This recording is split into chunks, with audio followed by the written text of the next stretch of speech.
పిల్లల్లో snoring treat చేయకపోతే ఎట్లాంటి సీరియస్ కండిషన్స్ ఉంటాయి? So snoring, if we don't treat snoring in kids, వాళ్ళకి డైలీ ఆక్సిజన్ అనేది ప్రాపర్గా రీచ్ అవ్వదు. గురక ఉన్నప్పుడు ఎయిర్ ఫ్లో అనేది నార్మల్ లెవెల్ కంటే తక్కువ ఉంటుంది. సో లెస్సర్ ఆక్సిజన్ వచ్చినప్పుడు heart tries to compensate by increasing the heart rate. So heart rate అనేది ఇంక్రీజ్ అవుతుంది. సో ఎక్కువ బ్లడ్ పుష్ అవ్వడం వల్ల బ్లడ్ ప్రెషర్ ఇంక్రీజ్ అయ్యే ఛాన్సెస్ ఉంటాయి.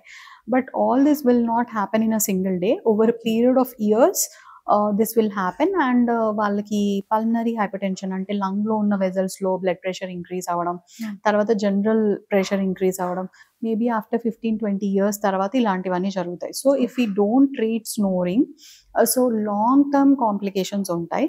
అండ్ ఇమీడియట్ కాంప్లికేషన్స్ ఏంటంటే ల్యాక్ ఆఫ్ కాన్సన్ట్రేషన్, స్లీప్ ప్రాపర్గా ఉండకపోవడం వల్ల, డే టైమ్ స్లీపీనెస్, యాక్టివిటీలో ఎక్కువ ఇన్వాల్వ్ అవ్వలేరు. సో వాళ్ళు వెయిట్ గెయిన్ అవ్వడం, ఒబేసిటీ ఇష్యూస్, ఇవన్నీ వచ్చే ఛాన్సెస్ ఉంటాయి. కొంతమంది ఎక్కువ వెయిట్ లాస్ కూడా, వెయిట్ గెయిన్ అవ్వకపోవడం కూడా చూస్తాము, వెయిట్ ఎక్కువ గెయిన్ అవ్వడం కూడా చూస్తాం. Either way we see both the types. So కొంతమంది ఏంటంటే ఎక్కువ ఎనర్జీ అంతా బ్రీతింగ్కి స్పెండ్ అవ్వడం వల్ల ఎక్కువ వెయిట్ గెయిన్ అవ్వలేరు. యాక్టివిటీ రిడక్షన్ వల్ల కొంతమంది కిడ్స్ ఎక్కువ వెయిట్ గెయిన్ అయిపోతారు. సో బోత్ టైప్స్ ఉంటాయి. Depends on internal hormones release అయ్యే దాన్ని బట్టి కూడా కొన్ని చేంజెస్ వస్తాయి. ఓకే. ఇప్పుడు లైఫ్ స్టైల్ చేంజెస్ ఏమైనా మాడిఫై చేసుకుంటే ఈ స్నోరింగ్ కానీ ఇట్లాంటివి ఇంప్రూవ్ అయ్యే ఛాన్స్ ఏమైనా?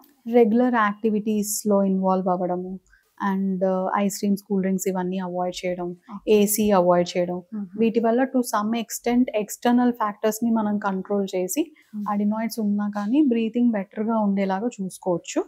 అది మీడియం సైజ్ ఆఫ్ అడినాయిడ్స్ ఉన్న వాళ్ళకి all this will be helpful. But if adenoid size is grade 4 and maximum గ్రేడ్స్లో ఉన్నప్పుడు this may not be helpful.